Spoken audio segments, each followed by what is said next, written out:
On October 20, 2001, which also happens to be the year I was born, a group of people got together in the US to make an anthropomorphic blue octopus. The show only had 26 episodes, and as international media distribution channels would have it, for a brief period in my life as a kid, and lives of my friends born in 2001, this show would gain cult status among kindergartners. Something about the show, maybe its colors, its relatively conflict-free themes, its characters who weren't human or half-human hybrids, but simple 1D creatures. You could strike up a conversation about Oswald with any kid, and if they had watched it, you were guaranteed mutual excitement for at least a few minutes. It was hard to pinpoint what exactly made Oswald so special, but it started becoming clearer when my favorite blue round animal creature TV best friend was replaced by another blue, round animal creature. This robotic, earless cat took the world by storm, and Doraemon episodes would run on multiple kids' channels at the same time because of the chokehold this Japanese cat had on children's media. It followed the life of Nobita. By all means, a loser, 5th grader who had bad grades, friends who bullied him, who wasn't good at sports, and cried a lot. In fact, he was so low on the rung of children's social hierarchy that his great-grandson from the shiny, sparkly 22nd century sent a robot cat with futuristic gadgets to help Nobita not be a loser. Every episode would follow the same plot of Nobita being bad at something, getting help from Doraemon, and then learning that gadgets can't help him. There was no appreciable evolution in Nobita even after 1,000 episodes, and we would return to the same kid who is flawed and quote-unquote needed help. This quest for solving inherent issues with Nobita would be pretty symbolic, because this show dealt with adult kid problems that I as a first grader would learn about, worrying about grades, bullying, being bad at sports. 5 years later, I would be in 6th grade, and Nobita would still be and continues to remain till this day in 5th grade. The feeling of inertia, where Nobita always began once again from a bad situation, felt frustratingly stagnant. The quest for success would also speak to the change in goals for life, when now as an adult, the quest for happiness that seemed to come easily now felt like a Sisyphean task that can never truly be achieved, just like Nobita who never becomes the ideal boy. The confusion of purpose, chasing after what will make you happy, before that figuring out what will make you happy, now actually paints Doraemon as a beautiful dream, where grades, doing homework on time, and having good friends was the equation for happiness. The awareness of feeling emotions taints everyday tasks. Like the paradox of hedonism, if you seek pleasure or happiness for the sole purpose of achieving it yourself, you will fail. You must pursue other goals that will bring you happiness or pleasure as a side effect. So now you must take a step back from awareness and revert to pursuing goals so that happiness becomes an illusion such that as soon as you realize it's there, it breaks. And childhood trinkets like the penguin and the sunflower and the dog from Oswald continue to be there. You hold on to them thinking these cute things would make you happy.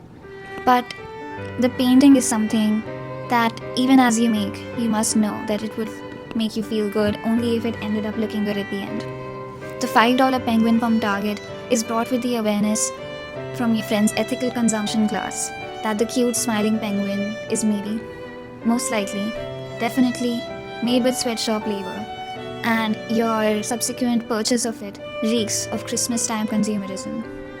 And of course, the sunflower is a doodah from a career fair that opens up to be a pen you use to jot down the most in adjectives to build resume points, so that everything that makes you the right fit for a workplace isn't auto-rejected by their resume checking software.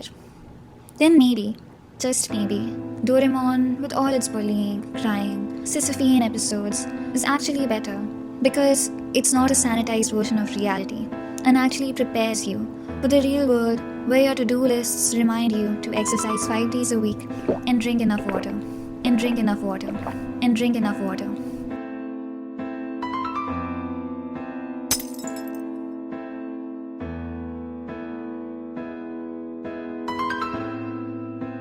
The illusion of happiness is soaking wet with adulthood. But wait a second. Oswald wasn't conflict free. Some conflict is what drives a good story. Oswald couldn't have won over so many kids if it was just a motley crew of animals and plants and insects frolicking.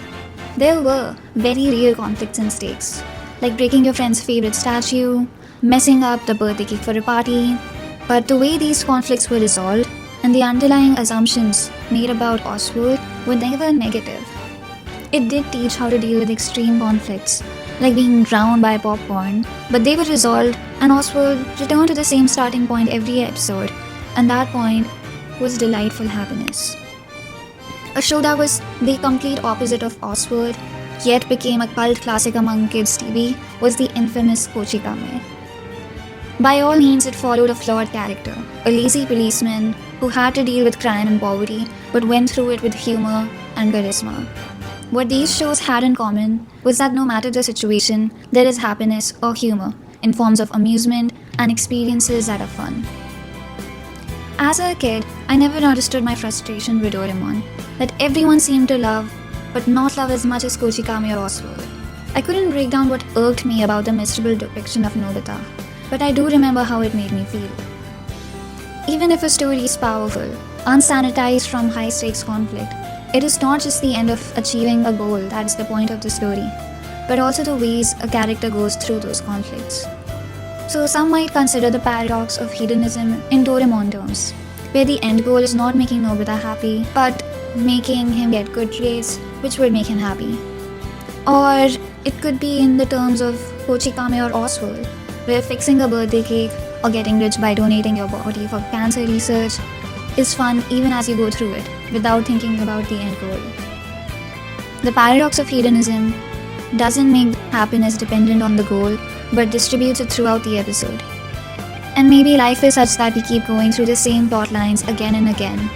So maybe it would be good if we take out attaching achievements with joy and realize it's not a static state at the end of the race, but something you can build, chart, create, design, develop, devise, find, engineer, establish, formalize, formulate, implement, incorporate, initiate, institute, introduce, launch, pioneer in your own way.